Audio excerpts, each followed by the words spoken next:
semua inti ibadah untuk meningkatkan zikir kepada Allah. Tujuan ibadah salat untuk zikir kepada Allah. Tujuan ibadah puasa untuk zikir kepada Allah. Tujuan ibadah doa untuk zikir kepada Allah. Tujuan ibadah haji untuk zikir kepada Allah. Hari Jumaat untuk zikir kepada Allah. Dan kalau kita perhatikan ayat-ayat Al-Quran, setiap melepaskan ibadah yang agung dan mulia, Allah mengingatkan jangan melepaskan zikir kepadaku.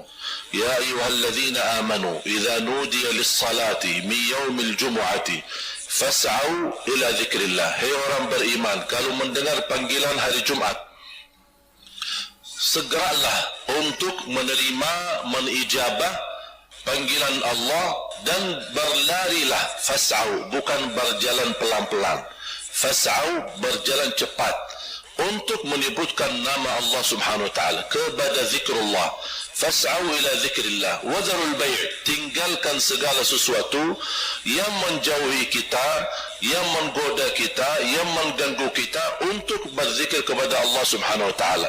Walaupun bai', jual beli, termasuk sesuatu yang halal, tapi untuk hari Jumat, apalagi mendekati salat Jumat, Allah memerintahkan tinggalkan yang halal untuk berzikir kepada Allah. Kalau jual beli aja halal, Allah perintahkan kita tinggalkan. Gimana sesuatu yang haram? Gimana sesuatu yang mubah? Gimana sesuatu yang makruh? Berarti jauh lebih wajib untuk kita tinggalkan. Untuk apa? Berzikir kepada Allah Subhanahu wa taala. Fas'au ila dzikrillah wa dzarul bai'. Dzalikum khairul lakum in kuntum ta'lamun. Itu justru jauh lebih baik bagi kalian kalau kalian mengetahuinya.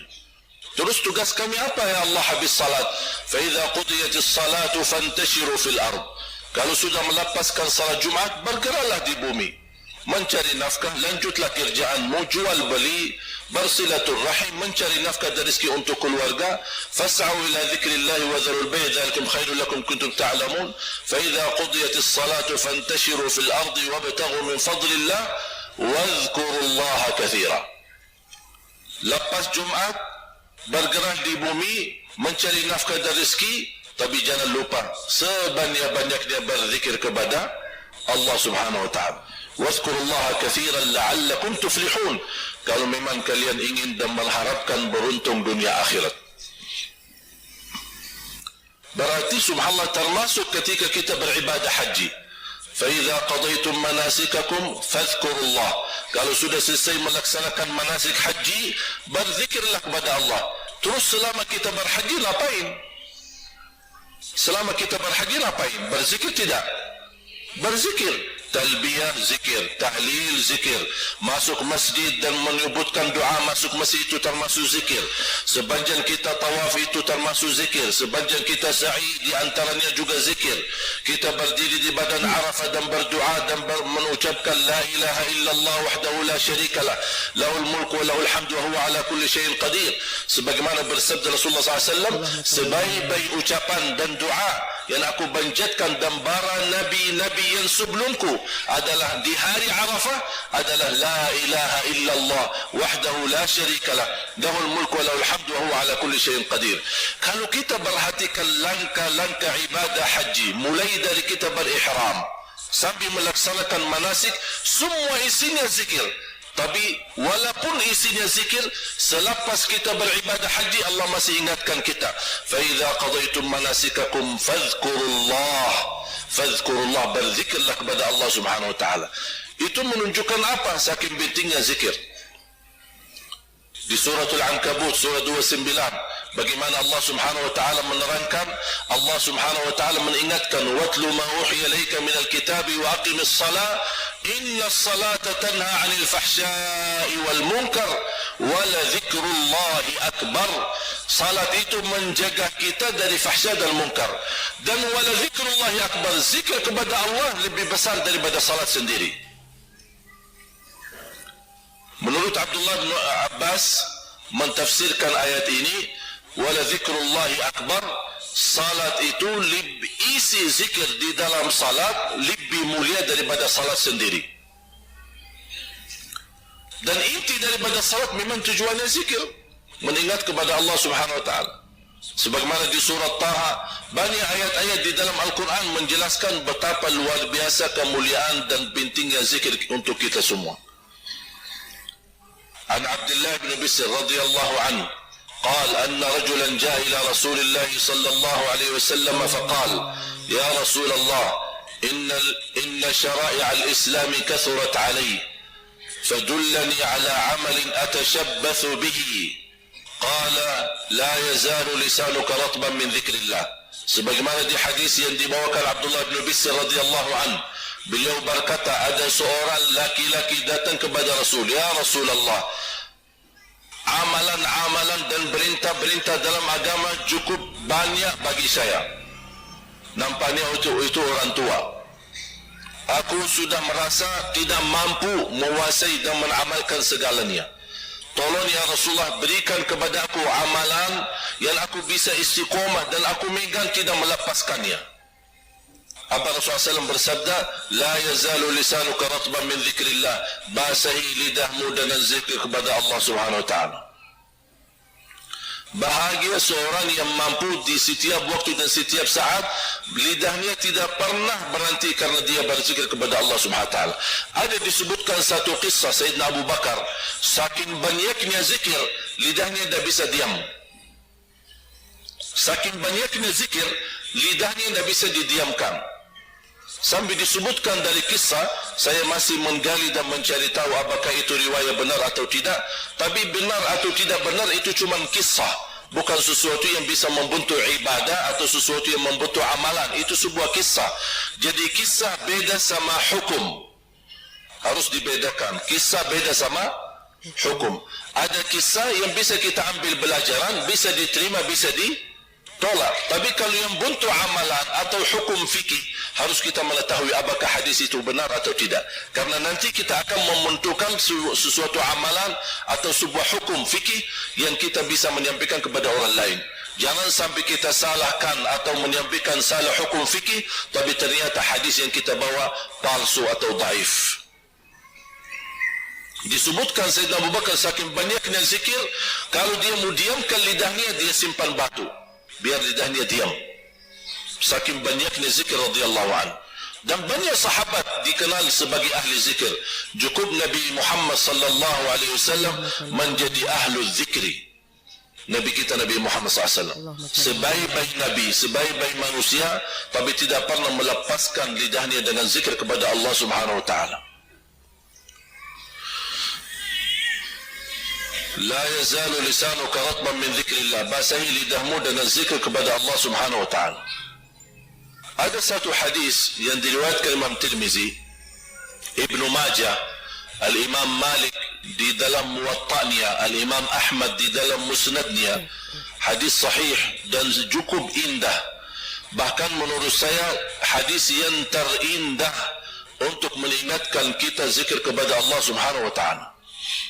Rasulullah sallallahu alaihi wasallam bersabda, "Ala unabbiukum bi khairi a'malikum wa azkaha 'inda malikikum wa arfa'iha li darajatikum. Khairun lakum min infaqil waraqi wal dhahab wa khairun min an talqaw aduwakum fatadribu a'naqahum wa yadribu a'naqakum." Qalu bala ya Rasulullah, qala dhikrullah ta'ala. Rasulullah sallallahu alaihi wasallam bersabda, "Ala unabbiukum bi khairi a'malikum." Apakah kalian ingin tahu apa amalan yang terbaik? Wa azkaha 'inda malikukum, amalan yang paling suci. Wa arfa'iha li darajatikum, amalan yang tertinggi derajatnya. Cuba sebutan Rasulullah SAW. Kenapa Rasulullah SAW sebelum menyampaikan amalan ini, Rasulullah SAW mancing sahabatnya dengan pertanyaan. Apakah kalian mau tahu amalan yang terbaik, amalan yang tersuci, amalan yang termulia, amalan yang tertinggi derajatnya? Oh, siapa yang tidak mau? Bahkan lebih baik daripada sedekah dan zakat, lebih baik daripada kita keluarkan emas kita dan perak kita di jalan Allah Subhanahu wa taala. Tambah kaget sahabat. Lebih baik daripada menghadapi musuh di waktu perang, dia membunuh kita atau kita membunuh mereka. berarti lebih baik daripada jihad fi sabilillah. Sahabat langsung bala ya Rasulullah, kami mau ya Rasulullah. Dan ini salah satu cara kita berdakwah. Sebelum menyampaikan sesuatu, kita mancing dengan bertanyaan. Itu cara Nabi Muhammad SAW menyampaikan. Supaya apa? Orang penasaran. Orang ingin tahu. Bala ya Rasulullah. Kata bala, bukan hanya kami mau. Mau dengan pasti dan yakin. Penasaran kami ya Rasulullah. Apa itu ya Rasulullah jawabannya? Apa itu amalannya? Yang begitu luar biasa. Yang terbaik amalan, yang tersuci amalan, yang paling tinggi darajatnya, yang termulia di sisi Allah, yang lebih baik daripada menginfakkan emas dan perak, dan lebih baik daripada jihad fi sabilillah, sampai kita terancam akan dibunuh atau kita membunuh musuh. Apa itu ya Rasulullah? Rasulullah SAW menjawab cuma satu kata atau singkat kata, zikrullah ta'ala, zikir kepada Allah. Selepas kita salat melaksanakan zikir. Padahal salat itu ibadah. Tapi coba ketika kita salam, apa yang kita ucapkan habis salam? Astaghfirullah. Memang kita lagi lakukan dosa? Kita lagi dosa? Atau lagi ibadah? Kenapa kita menutupi atau diawali dengan istighfar habis salam? Supaya kita mendapatkan pelajaran istighfar bukan hanya untuk dosa maksiat. Orang berfikir disuruh istighfar, iman dosa saya apa? Iman salah saya apa? Istighfar itu termasuk juga untuk beribadah. Ketika kita selesaikan menjalankan sebuah ibadah, kenapa kita tutupi dengan istighfar? Karena kita tidak tahu bagaimana kesempurnaan ibadah kita. Kekurangan ikhlas, kekurangan khusyuk, kekurangan atau tercampur dengan riya, atau tercampur dengan hal-hal yang kita tidak inginkan dan harapkan, makanya kita ucapkan astaghfirullah. Ya Allah, kalau ada kekurangan dalam ibadah kami, mohon diampuni. Astaghfirullah, astaghfirullah, astaghfirullah. Betapa indahnya beribadah dalam zikir kepada Allah Subhanahu wa taala. Sebelum salat kita berzikir, habis salat kita berzikir. Karena zikir ini di setiap waktu dan setiap saat ini menunjukkan kepada kita betapa menyiapkan diri dan menyucikan hati kita. Coba bayangkan Bapak Ibu, beda enggak seorang mulai dari wudu dia telah merasakan akan menghadap Allah. Mulai dari wudu, bukan mulai dari salat. Dia dari waktu wudu dia sudah merasa menghadap Allah, bukan menghadap sesuatu manusia atau seorang yang mulia. Tidak, kita akan menghadap Allah. Mulai dari wudu mengucapkan bismillah, diawali dengan zikir. Habis selesai wudu, asyhadu an la ilaha illallah wahdahu la syarika lah, lahul mulku wa lahul hamd, la asyhadu an la ilaha illallah wahdahu la syarika lah, wa asyhadu anna muhammadan abduhu wa rasuluh, Allahumma ja'alni minat tawabin wa ja'alni minal mutatahhirin. Kalau tidak hafal yang panjang, boleh dengan kata asyhadu an la ilaha illallah wahdahu la syarika lah wa asyhadu anna muhammadan abduhu wa rasuluh. Cukup. Kalau hafal lebih lanjut, Allahumma ja'alni minat tawabin wa ja'alni minal mutatahhirin. Atau di riwayat lain, habis selepas wudu, subhanakallahumma wa bihamdika asyhadu an la ilaha illa anta astaghfiruka wa atubu ilaik. Ini doa bukan hanya doa kafarat majlis, bahkan dianjurkan dibacakan doa ini selepas kita baca Al-Quran. Sebagaimana dijelaskan bagaimana kalau kita baca Al-Quran, selepas selesai bacaan Al-Quran, bismillah, kita tutup Al-Quran, kita boleh subhanakallahumma wa bihamdika asyhadu an la ilaha illa anta astaghfiruka wa atubu ilaik. Tujuannya apa? Kita memohon ampun seandainya ada keliru kesalahan dalam membaca Al-Quran, sengaja maupun tidak sengaja, mudah-mudahan termasuk yang diampuni Allah Subhanahu wa taala. Luar biasa kalau kita perhatikan zikir di setiap beribadah, di awal zikir, di tengahnya zikir, di akhiri zikir. Dimanapun kita selalu berzikir kepada Allah Subhanahu wa taala. Bapak Ibu jamaah sekalian yang dimuliakan Allah Subhanahu wa taala, ada sebuah hadis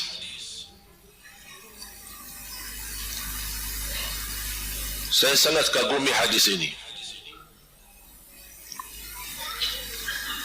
Hadis riwayat.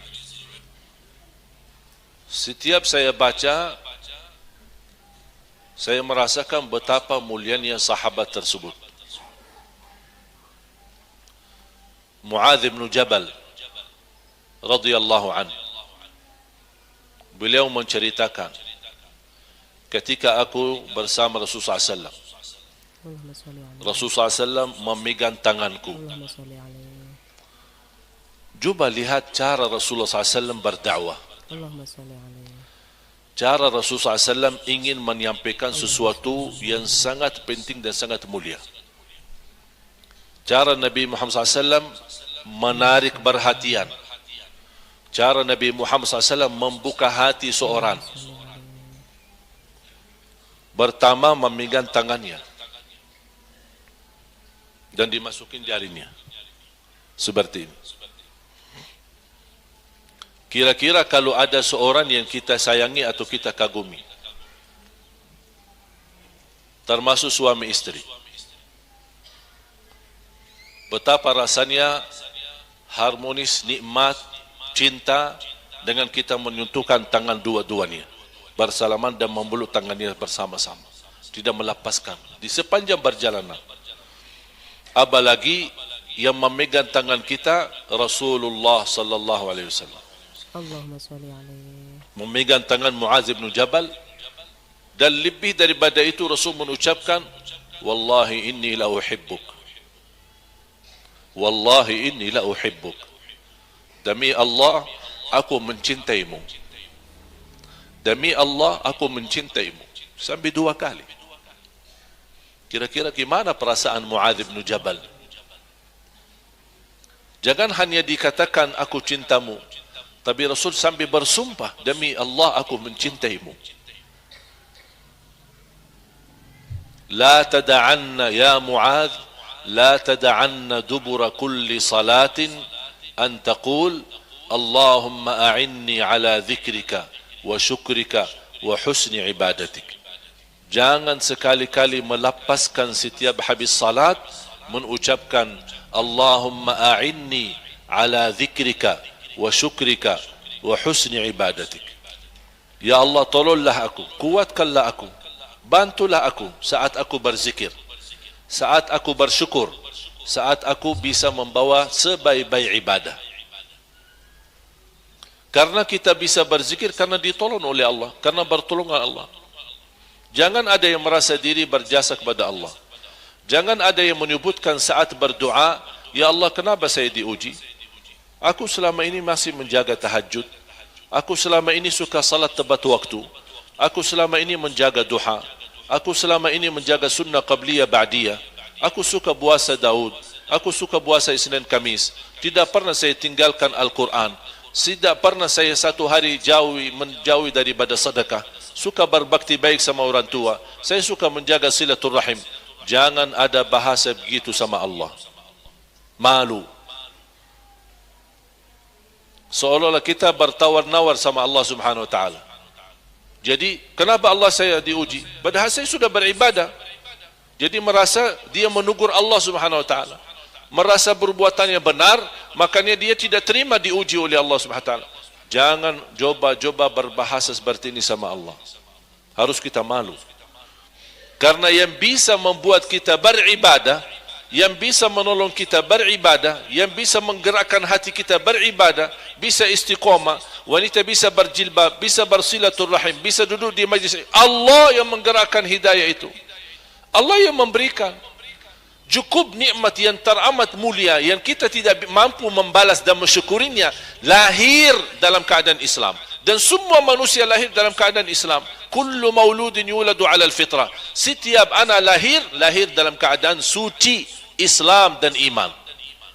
Anak Katolik, anak Hindu, anak Buddha, anak dari mana-mana, semua lahirnya dalam keadaan Islam. Dia mengerti apa itu la ilaha illallah. Dan itu saksian mereka di hadapan Allah SWT ketika mereka masih di alam ruh. Ketika Allah bertanya, siapa Tuhan kalian? Mereka menjawab, Rabbuna Allah, Allah lah Tuhan kami. Semua berkata begitu. Tapi kok bisa kita melihat anak sekarang, anak sudah jadi Nasrani atau Yahudi atau Majusi atau Buddha. Kenapa? Dirubahkan agamanya oleh orang tuanya. Dan itu bukan kata saya, tapi kata Rasulullah sallallahu alaihi wasallam. Orang tuanya yang menjadikan anaknya Yahudi, orang tuanya yang menjadikan anaknya Nasrani, orang tuanya yang menjadikan anaknya Hindu atau Buddha. Makanya saya tidak terima atau tidak suka dengan kata ketika ada seorang muallaf tertarik kepada Islam dan dia mau masuk Islam, ini alhamdulillah kemarin masuk Islam. Bukan masuk Islam, kembali kepada Islam. Dia sudah masuk dari lahir, sudah di dunia Islam. Tapi dia hilang sebentar, pergi ke mana, jalan-jalan, dah tahu dibawa oleh syaitan, tersesat, terus kembali lagi. Bukan masuk Islam. Bahasanya kembali kepada suci, kembali kepada Islam, kembali kepada la ilaha illallah. Sama seperti kita orang Muslim, banyak hal-hal yang dilakukan oleh anak-anak kita karena dibiasakan oleh orang tuanya. Sekarang anak-anak belum usia 3 tahun, 4 tahun sudah pandai main game.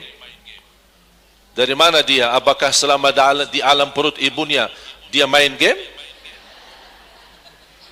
Dikasih PS, dikasih handphone? Tidak. Kok bisa pandai pintar dari mana? Ya dari kita. Ibunya pusing dengan pandal anaknya, pusing dengan rewel anaknya, akhirnya udahlah, diam-diam, sini, bawa HP ni sana, main di sana. Dia dah mau pusing. Dia tidak tahu dia telah menajarin anaknya sesuatu yang bahaya. Handphone memang ada sesuatu yang baik, tapi keburukannya lebih banyak daripada kebaikan.